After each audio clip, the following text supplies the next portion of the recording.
Israeli officials have said in the past that the ratio of civilian casualties to combatant casualties is about 1 to 1.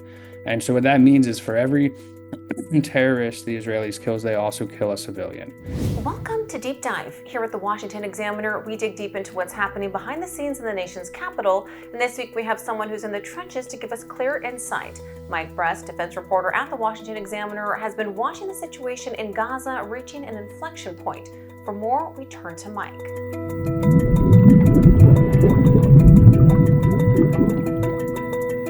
Welcome to the show, Mike. Thank you so much for joining us. Thank you for having me. So you've been covering the Israel-Gaza situation extensively. Can you give our viewers a brief overview of where things stand today? So at this exact moment, we're in a period of a lot of uncertainty right now. We've heard from the Israeli senior government, Prime Minister Netanyahu, talk about a new offensive operation into Gaza City, which is a very populated area right now. It's one of the few areas the Israeli military is not currently in control of. And so there are concerns from humanitarian groups. There are concerns from even Western leaders about the potential civilian casualties that could be involved if they were to go through with such an operation. That being said, there are people who are under the impression that this could just be another negotiating tactic employed by Prime Minister Netanyahu to further increase the pressure on Hamas, which, as our viewers know, have been holding about 50 hostages still to this day, about 20 of whom are believed to be alive. And so the belief in this theory is that the Prime Minister is trying to announce a new offensive to further put pressure on them to agree to come back to the table to a deal that would be amenable to the Israeli government. I see. And your recent reporting highlights some significant shifts in international sentiment. So what initially drew your attention to this story and what keeps you focused on it? So a big thing right now is sort of what happens next. What happens after the war? There are conversations that are going on about reconstruction of Gaza, about Palestinian statehood, about Israeli national security and ensuring they don't have threats on their borders. And all of this conversation is happening as the war is going on. And there isn't as much focus on what the future may hold. And so right now, what we're seeing is a number of Western governments, like France and the UK, talk about the possibility of recognizing a Palestinian state, which the Trump administration doesn't agree with. But even so, we've seen more of a groundswell push towards Palestinian statehood, especially in Europe, in the aftermath of the October 7th attack and the subsequent wars in the Middle East, whereas you have Israeli officials as well as Trump administration officials who argue that recognizing a Palestinian state would in fact be rewarding Hamas for carrying out the October 7th attack. And do you think, I know you mentioned some of our allies, wanting to recognize the Palestinian state. Do you think that'll impact our relations with these countries? So I think there will be conversations that happen between allies about a number of subjects. I don't think this will necessarily strain relations. However, it does represent, as I said, somewhat of a groundswell of support towards Palestinian statehood where the U.S. is in opposition to. And so once again, this is something that we've seen happen time and time again throughout the conflict, where the U.S. is left somewhat alone in defending Israel for how it carries out its war. And one of your articles mentions that 2 Israeli human rights groups have accused Israel of genocide in Gaza. This is a very serious accusation. Can you explain the basis for these claims and what specific evidence these groups are citing? Yeah, so there's a lot of evidence, and one thing that should be clear is that the charge of genocide is a very specific legal definition, as are the accusations of war crimes and crimes against humanity. And so all of these are different legal definitions that the international community has agreed upon. And so some of the sort of qualifications that could point toward a genocide happening that we see happening in Gaza in particular is the collective punishment of an entire civilian population that is sort of unrelated or not a party of a conflict. And so in this case, the U.S. or the Israelis are in a very difficult position where they do have a legal responsibility to make sure that they are not uh, punishing all Palestinians alike, regardless of whether or not they are affiliated with Hamas. And so by cutting off aid entirely to the Gaza Strip, which it had done earlier this year, and minimal amounts continue to get in, that there are experts who believe that met the criteria of this collective punishment, or punishing an entire population as opposed to just a an opposition in a conflict. I see. And Israeli officials strongly deny these accusations. So, what's their response? The Israeli officials point to a number of different things, but primarily sort of the complexities of the situation on the ground. Gaza doesn't have full statehood. Uh, the Israelis and the Egyptians have held a maritime blockade of the Gaza Strip. It's not very often that you see a conflict in which one party has to allow aid into the other party, the way the geography is set up. And so that's one aspect that is very unique to the conflict that the Israelis point out. The Israelis also point out that Hamas has been in charge of Gaza for nearly 20 years and have diverted untold amounts of money. We're talking in the billions of dollars range uh, from humanitarian aid meant for humanitarian purposes and repurposed it to build a tunnel system under Gaza for its own benefit to safeguard themselves from Israeli forces to uh, uh, sort of supply, use resources and sort of honestly operate underground as Israel is operating over them. And so this has been an issue that Israeli forces and Israeli politicians repeatedly bring up. And the humanitarian situation in Gaza seems to be a major catalyst for change. You've reported on warnings of famine and widespread malnutrition. Can you paint a picture for our viewers of what life is like for civilians in Gaza right now?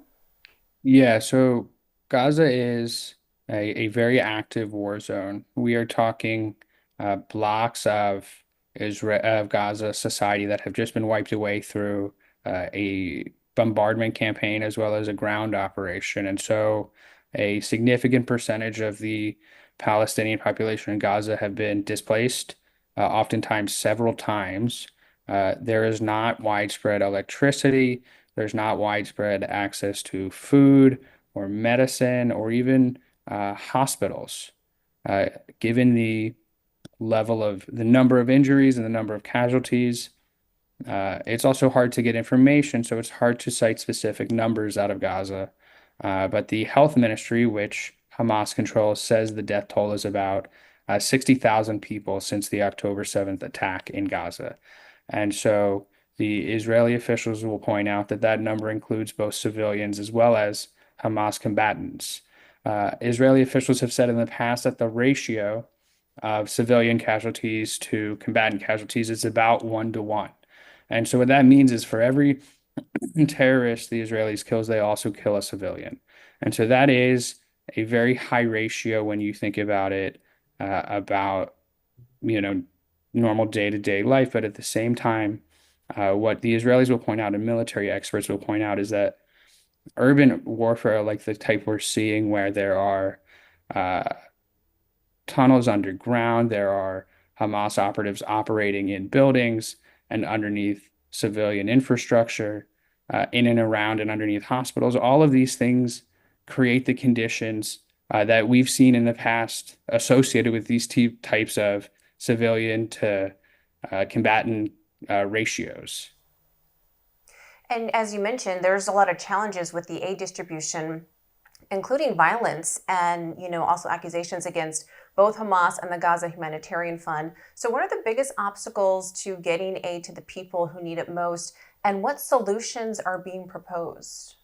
So at this point right now, there are a handful of aid distribution centers set up primarily in the southern part of Gaza. And so the thing that makes these difficult is this effectively has Palestinians coming to the aid as opposed to bringing the aid to them. And so this makes it safer for the outside personnel who are involved in sort of distributing the aid, but at the same time, you're often requiring Palestinians to walk miles to get it. Whereas we're not talking about having access to car or public transportation options. And so there is the proximity issue. There are also a couple 100,000 Palestinians that still remain in northern Gaza, where it's much further away for them to get the aid. And we've seen a number of countries, including the United States, in the past has been involved with airdropping aid from helicopters and planes overhead, dropping it into the Mediterranean Sea right off the Gaza coast. That way they can go into the sea and retrieve it. But at the same time, that is a very small percentage of the aid, and it's not intended to do anything other than really be sort of a supplement on top of all of the additional other aid mechanisms. And can you speak to the challenges of reporting about what's happening in Gaza, specifically regarding access, safety, and of course, verifying information? Absolutely. It's incredibly hard for journalists to definitively and accurately cover this conflict because there's very little, if any, access to Gaza itself. The Israeli military at times has brought reporters from Israel into Gaza and back, but they are effectively in control of that trip. And so there is not the ability for a reporter to go into Gaza on their own and report what they see. And so there is that perspective. There is also the perspective that uh, Hamas, as I said, runs the health ministry, which puts out all the information about casualty counts. And Hamas has proven that they are not necessarily an entity that should be trusted at face value at all times. At the same time, we've also seen the Israelis say things and later walk them back in terms of this conflict, in terms of what they would describe as accidents, in which one that comes to mind recently was the accidental targeting of a church in Gaza. And so there have been mistakes from the Israelis. They have said they would investigate certain events that have occurred in the past, but it really is very difficult, especially from Washington, to cover what's happening in Gaza. Yeah, and it's certainly very complex and so many different areas, as you mentioned. And Netanyahu has stated that his intention to control all of Gaza before handing it over to Arab forces. What does this plan entail, and what are the potential implications for the region? So at this point, this plan is much more a concept than a plan.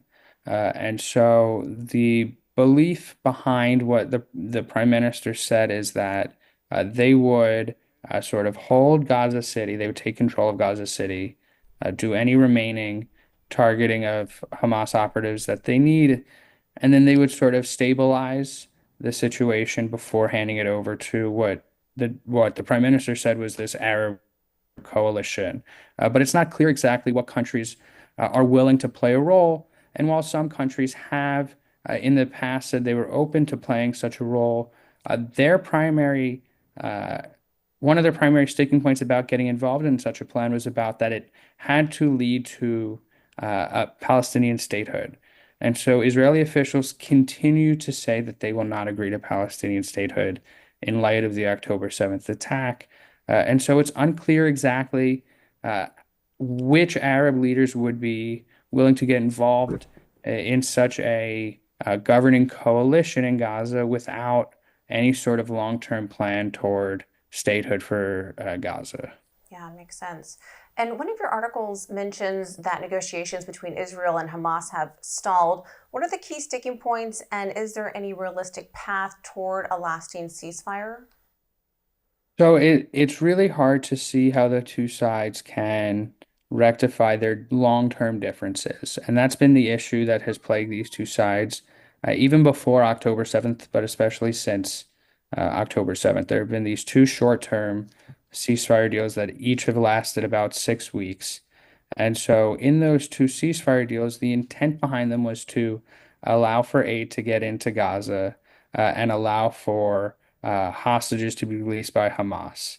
In both cases, that happened, but during that time, the US, the Egyptians, and the Qataris, which have acted as mediators for Israel and Hamas, we're supposed to be trying to figure out a long-term lasting solution. How do we get from conflict to ceasefire to complete cessation of hostilities? And in both cases, the ceasefires broke down before the two sides and the mediators were to get a long-term deal in place. And so Hamas's big sticking point is they want the war to end indefinitely. They want a promise that the Israeli forces will be withdrawn from Gaza and will not be coming back. Israel and Prime Minister Netanyahu maintains that the only way he will do that is if it happens after Hamas is already completely wiped out. And so the Prime Minister's stance has largely been he was willing to agree to a short-term deal as long as it did not preclude him from restarting the conflict. So that's one of the major issues. The other major issue is Hamas's standing in Gaza once the war is over. Hamas obviously wants to retain as much power as it can. It wants to regroup both its numbers as well as its arsenal because they both have been very depleted. And so Israel wants to ensure that moving forward, there is no Hamas threat on its border from Gaza, but they have not yet accomplished that goal militarily.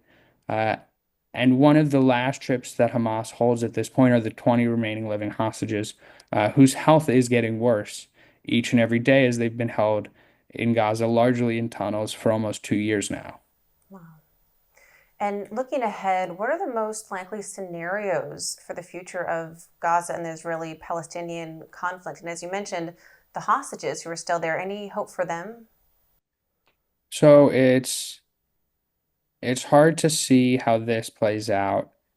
Some of the hostages, or the hostages represent Hamas's last remaining chip, their last bargaining power. And so it's hard to see them getting released before the war comes to an end, as opposed to being a part of this overarching agreement to end the war and release the hostages.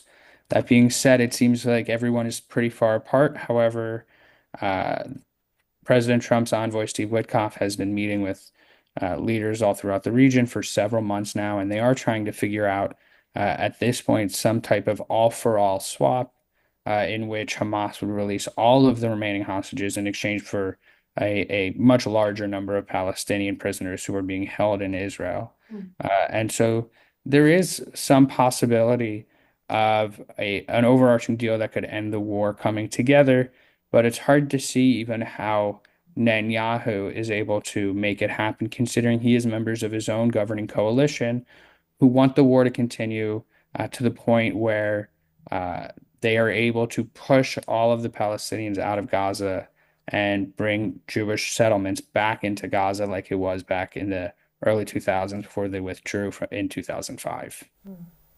And finally, Mike, what's the biggest misconception you think people have about the situation in Gaza, and what do you hope your reporting can achieve? That's a very interesting question. I think one thing that is a misperception uh, is the certainty that comes with the information that's out there. There is a lot of unknown that's happening. There are a lot of uh, uh, decisions that are made, and we don't have, as journalists, all of the details behind who's making the decision, why they're making it, and the implications of those decisions. But I think what this conflict has shown us is that it is hard to verify information in a conflict zone, and it is okay to not be the first one to report something if it takes time to confirm the accuracy of it. Mhm. Well, thank you so much for sharing your insights with us today. We look forward to more of your coverage on this tense situation overseas. Thank you for having me. Well, thank you so much for watching Deep Dive. Please visit our website for more of these investigations and feel free to send us your questions or story ideas. We hope to see you back here next week.